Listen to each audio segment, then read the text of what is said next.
பாக்கி சார், நான் இப்போது சொன்ன தலைப்பை நீங்கள் எப்படி பார்க்குறீங்க? உங்களுடைய கருத்தை வைங்க. இப்போ நம்ம கருத்து வேறுபாட்டால் கலகலக்கும் இந்தியா கூட்டணி கேள்விக்குறியாகிறதா எதிர்க்கட்சிகளின் ஒற்றுமை அப்படின்னு நான் வச்சுட்டேன். நீங்கள் நிதானமாக பேசலாம். ஒரு சின்ன சிறுகதை சொல்லட்டுமா? எந்த கதை தான் சொல்லுவீங்களே? குறுங்கதை தான் இன்னும் சொல்லப்போனால். அதாவது 2 பேரை குருநாதர் அனுப்புகிறார். சரி. ஒரு பாறையை கொண்டு வரீங்களா, இல்லை 100 சிறு சிறு கற்களை திரட்டிட்டு வரீங்களா அப்படின்னு உத்தரவு போடுறாரு. ஒரு மாணவன் என்ன ஒரு சீடன் என்ன பண்ணுறான், ஐயா நான் ஒரு பாறையை கஷ்டப்பட்டாவது கொண்டு வந்து வச்சிட்றேன் அப்படிங்கிறார். கொண்டு வந்துடுறேன் அப்படின்றார். இன்னொரு என்ன சொல்கிறான், நான் அவசியம் இல்லை, என்னால் பாறையை சுமக்க முடிய தெரியல, ஒரு 100 சிறு கற்களை திரட்டி கோணியில் போட்டு கொண்டு வந்துடுறேன் அப்படின்னு. செய்யுங்கடாப்பா அப்படின்ட்டார். போயிட்டு அதே மாதிரி கொண்டு வந்துட்டாங்க. இப்போது அதே குருநாதர் உத்தரவு போடுறார், யார் யார் எந்தெந்த இடங்கள்லேருந்து கற்களை எடுத்தீர்களோ அங்கேயே கொண்டு போய் வைங்க அப்படின்றாரு. சரி. பாறை எடுத்துகிட்டு வந்தவன் நேராக கொண்டு போய் எங்கேருந்து எடுத்தானோ அங்கே கொண்டு போய் கரெக்டாக வச்சுட்டான். சரி. கற்களை திரட்டினவனுக்கு எந்த கல்லை எங்கேருந்து எடுத்தோன்னு தெரியாமல் திணறான். இதில் ஒரே ஒரு உருவகத்தை மட்டும் சொல்லிடுறேன். அந்த பாறை பாஜக, கற்கள் எதிர்க்கட்சிகள். ஏன் இதை சொல்கிறேன்னா, இது சொல்லும்போது பாறையும் கல்லுக்கும் வித்தியாசம் இருக்குது. இந்த கதையை தாண்டி பாறை வலுவாக தான் இருக்கும், கல்கள் என்பது சிதறுண்டது. ரெண்டுமே வெயிட் ஒன்று, அதை நான் சொல்ல மறந்துட்டேன். அதாவது அது எப்படி பாறைங்கிறதும் கல் 20 கிலோ எடை உள்ள பாறைன்னு சொல்கிறாரு, 20 கிலோவுக்கு உள்ள கற்களை கொண்டு வா அப்படின்னு சொல்கிறாரு. அதாவது கற்களோ இதோட சாய்ஸ் உங்களுது, 20 கிலோ கொண்டு வரணும், நீ 20 கிலோ கொண்டு வரணும்னு சொன்னார். இதுதான் பாயிண்ட். அது என்னென்னா 2 வெயிட்டு கரெக்டு. ஆனால் ஆக்சுவலி இலக்கிய அடிப்படையில் பார்க்கும்போது பாறை என்பது மிகப்பெரியது, கற்கள் என்பது மிகச்சிறியது. அதுதான் உண்மை. பாறைகளின் சிதறல் தான் கற்கள். இஷ்யூ என்ன நான் சொல்லுவேன்னா, இது ஒரு நகைச்சுவையாக சொல்லப்பட்ட கதையாக இருந்தாலும் இதில் ஒரு உண்மை இருக்குது. உருவகத்தின்படி ஒரே சித்தாந்தம், ஒரே கோட்பாடு, ஒரே அரசியல் பயணம் என்கிற போது ஒரு இயக்கம் முழுக்க முழுக்க வெற்றி பெறும். பல்வேறு சித்தாந்தங்கள், பல்வேறு கோட்பாடுகள் இருக்கும்போது அந்த கட்சியை இணைக்கிறதுக்கு ஒரு கோடி தேவை இருக்குது. அந்த கோணி என்ன? நான் வெளிப்படையாக சொல்லிடுறேனே, ஆளும் பாஜகவை வீழ்த்துவது அல்லது நரேந்திர மோடியை வீட்டுக்கு இழப்புவது என்கிற ஒரே ஒரு கோணி தான். அந்த கோணி எவ்வளோ நேரம் நீங்கள் வச்சுருப்பீங்க? கற்களை கொண்டு போய் குருநாதர்கிட்ட கொட்டின உடனே என்ன ஆகிடுது? அந்த கோணிக்கு வேலை இல்லை. ஆக கொட்டின உடனே மறுபடியும் கற்கள்லாம் ஒன்று சேர்ந்து ஒரு பாறை போல் ஆகுமா? ஆகாது. அதுதான் நான் சொல்ல வரேன். இது நகைச்சுவை ஒரு கதையாக சொன்னால் கூட இந்த அடிப்படை தான் அடிப்படை. பிஜேபிக்கு எதிராக அல்லது நரேந்திர மோடிக்கு எதிராக என்கிற ஒரே புள்ளியில் தான் அத்தனை கட்சிகள் கட்டப்பட்டிருக்கின்றன. எப்போ நீங்கள் சொன்னீங்க வெற்றி பெற்றால் ஒன்றாக இருப்பார்கள், வெற்றி பெற்று ஆட்சி அமைத்த கட்சிகளே கூட ஒன்றாக இல்லை என்பதற்கு 1977 ஜனதா கட்சி, அது தனி வரலாறு. 89 விபி சிங் ஆட்சி, அது பதவி போட்டி.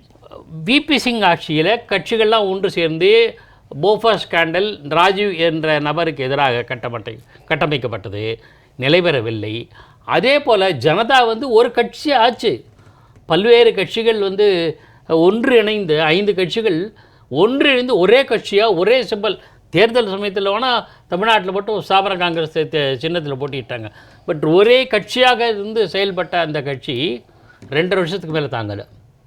ஆக என்ன பாயிண்ட்? இப்போ இதில் என்ன பிரச்சனைனா, நீங்கள் பாயிண்ட்டு உதாரணம்லாம் சரிதான். இப்போது பாரதிய ஜனதா ஒரு 3வது முறை வலுவற்று போனதாக ஒரு பிம்பம் இருந்தது. சரி. அதில் உதாரணமாக உத்தரப்பிரதேசத்தில் அவர்களுடைய வீழ்ச்சி, ஆட்சியில் மெஜாரிட்டி கிடைக்காத ஒரு நிலை, 293 கூட்டணி, இப்போ இதெல்லாம் பார்க்கின்ற போது இப்பொழுது பாரதிய ஜனதா நாங்கள் அப்படி இல்லை என்பதை நிரூபித்து கொண்டிருக்கிறார்களா? அது சரியான பாயிண்ட்.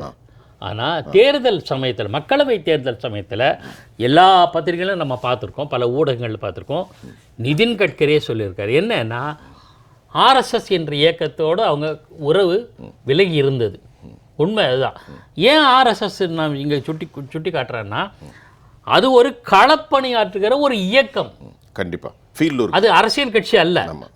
நம்ம கோட்பாடுகள் கூட ஒதுக்கிடும். நம்ம கோட்பாடுகள் அடுத்தது களத்தில் வேலை செய்யக்கூடிய ஆட்கள் ஆர்எஸ்எஸ்காரங்க.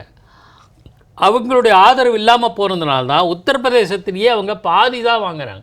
80 இடங்களில் கிட்டத்தட்ட 75 இடங்களை கைப்பற்றக்கூடிய ஆற்றல் படைத்த பிஜேபி 36 40 அதான் பாதி 36 கரெக்ட் சீட்டில். ஆக அவங்க புரிஞ்சுக்கிட்டாங்க. இதை அது மக்களவை தேர்தல் போது இது கடுமையாக விவாதிக்கப்பட்டது எல்லாருக்கும் தெரியும். அதை புரிஞ்சுக்கிறதுனால ரியலைஸ் பண்ணதுனால ஆர்எஸ்எஸ் வலுவாக இருக்கிற மகாராஷ்டிரத்தில் மீண்டும் ஆட்சி. சரி, இப்போ நல்ல பாயிண்ட்டு. கற்கள் பாறைகள் 2 பேருடைய ஒற்றுமை, குறிப்பாக ஆர்எஸ்எஸ்ஸை நீங்கள் ஒரு பெரும் வலுவான இயக்கம் அதான் களப்பணி. இப்போ நம்ம 3 ஆளுமைகள்கிட்டையும் பண்ணிட்டோம்.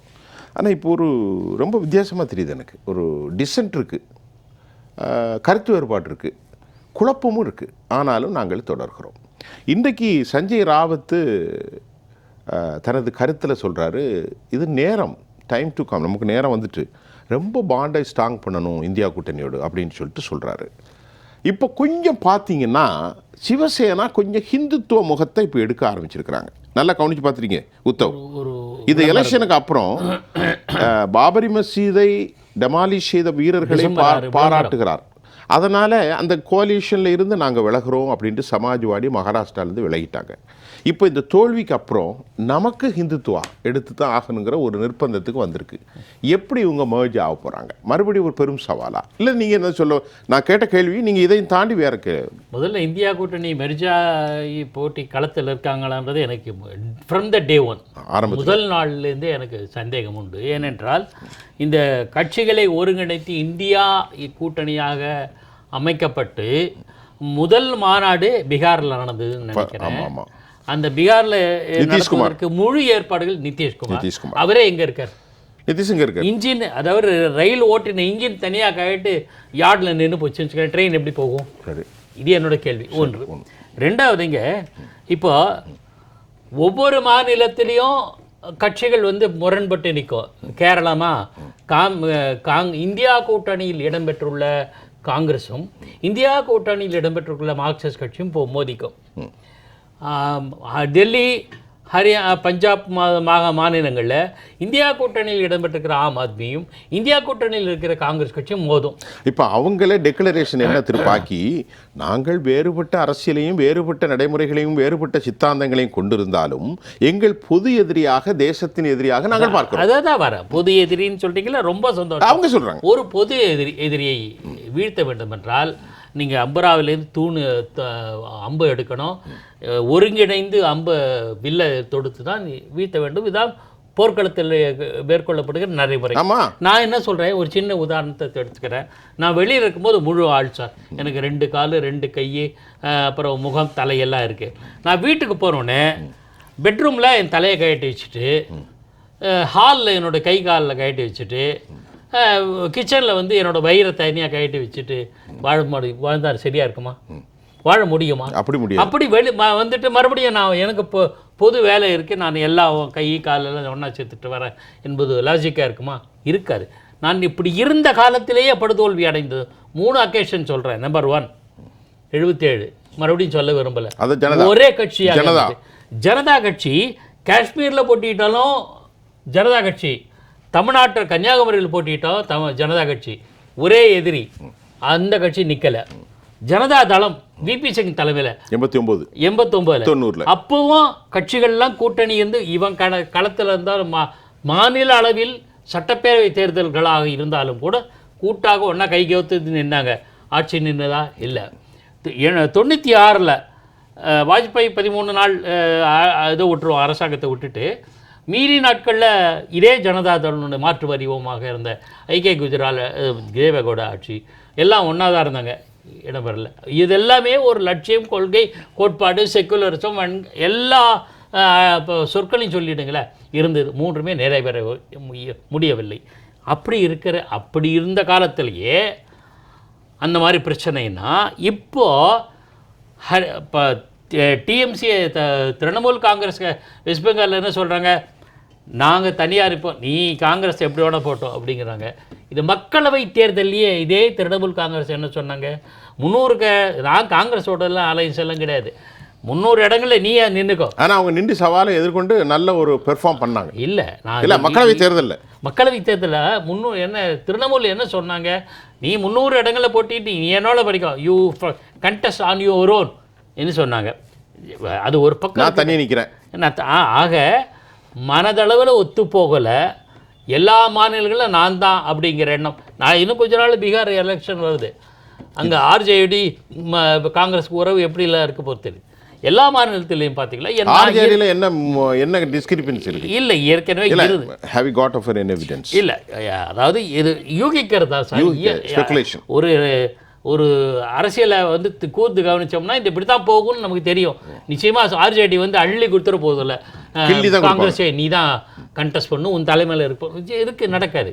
அங்கே மாநில கட்சி அந்தந்த மாநிலங்கள் எந்தெந்த கட்சிகள் செல்வாக்கோடு இருக்கின்றனவோ அந்தந்த கட்சிகள் தங்களுக்கு இடங்களை விட்டு கொடுக்காது. தமிழ்நாட்டில் நான் என்ன சொல்கிறேன், நேஷனல் லெவலில் இருக்கிற த்ரெட் இல்லைங்கிற. அப்போ த்ரெட் இல்லைன்னா காங்கிரஸ் தலைமையிலான கூட்டணி இவங்க இந்த உரசலுக்கே என்ன சார் கலகலப்புக்கு கூட்டணி, இந்தியா கூட்டணி கலகலப்புக்கு அடிப்படை காரணம் என்ன கேட்குறேன். ஒரே ஒரு பாயிண்ட் மட்டும் சொல்லிடுறேன். என்ன காரணம்னா காங்கிரஸ் அதனுடைய மேலாதிக்கத்தை அல்லது பெரிய அண்ணன் மனப்பான்மை காட்டுகிறது என்ற கோபத்தில் தான், வருத்தத்தில், ஆதங்கத்தில் தான் எல்லா கட்சிகளும் முரண்பட்டு. சரி, நீ அவங்க சொல்கிறது ஒரு பக்கம் இருக்கட்டும். காங்கிரஸ் உண்மையிலே காட்டுதான். நீங்கள் ஒரு பத்திரிக்கையாளர், காங்கிரஸ் பெரியண்ணன் மனப்பான்மை ஏன்டா கீழே உட்காருங்க நான் சொல்கிறத கேளுங்க அப்படின்னு காட்டுறாங்க. இல்லை, அவங்க சொல்கிறாங்கன்னு செயல்பாட்டிலேயே காட்டுது சார். எப்படி செயல்பாட்டிலே காட்டுது? எல்லா இடங்கள்லையும் பார்த்தீங்கன்னா ராகுலை தான் முன்னெடுத்துறாங்க. தப்பு கிடையாது, யாருமே தவறு. ராகுலை முன்னிறுத்துறாங்கன்னா அவர் ஒரு டைனமிக் லீடர், மோடிக்கு மாற்றாக வேற யார் இருக்கா? மாற்று கருத்தே கிடையாது சார். நான் என்ன சொல்கிறேன், காங்கிரஸ் தேசிய கட்சி பல ஆண்டுகள் இந்தியாவை ஒருமித்த, நான் தினமும் சொல்லுகிறேன், மாற்று கருத்தே கிடையாது. காங்கிரஸ் வலுவாக இருப்பது நாட்டுக்கு நல்லது. அது வலுவான கட்சியாக எதிர்கட்சியாக இருக்க வேண்டும். நாளைக்கு பாஜகவுக்கு மாற்றாக அது வர வேண்டும் என்பதில் எனக்கு இரண்டாவது கருத்தே கிடையாது. ஒரு கட்சி என்ன சொல்கிறேன்னா, கன்சாலிடேட் பண்ணக்கூடிய அளவுக்கு நீங்கள் செயல்பட்டுக்கலாம். ராகுல் காந்தி சில சமயம் இந்த பாத யாத்திரைலாம் போய் கன்சாலிடேட் பண்ணுறாரு. நீங்கள் அதை தன்னம்பிக்கையோடு எஸ் தனித்து போட்டியிடுவேன் என்கிற எண்ணத்தோடு எங்கே இருந்திருக்கீங்க? அந்தந்த மாநிலத்தில் இப்போ தமிழ்நாட்டை எடுத்துங்களேன், காமராஜருங்கிற மாபெரும் ஒரு மகானை போல வாழ்ந்த தலைவரை கொண்ட காங்கிரஸ் கட்சி இப்போ இந்த மாநிலத்தில் ஆட்சி செய்து திமுகவுக்கு துணையை கைகட்டி இருக்குது. என்னுடைய கருத்தை நான் சொல்கிறேன். இது இல்லாமல் இருந்தால் உடனடியாக வெற்றி கிடைக்காது. பாஜகவுக்கு உடனே வெற்றி கிடைச்சது 84ல் 2 சீட்டு, 2014 இந்த 3 தொடர்ந்து வெற்றி பெற்றிருக்குது. ஆக நீங்கள் உடனே கிடைக்கும்னு எதிர்பார்க்காதீங்க, உழைக்க வேண்டும். அப்படி இருந்தால் தமிழ்நாட்டில் இந்திய தேச அளவில் அப்படி இருந்தால் நீங்கள் பெரிய அண்ணனாக செயல்படுவதில் மாற்று கருத்தே கிடையாது. இப்போ கருத்து மண்டல் கமிஷன் முன்பே சமர்ப்பிக்கப்பட்டது இந்திரா காந்தி காலத்திலேயே.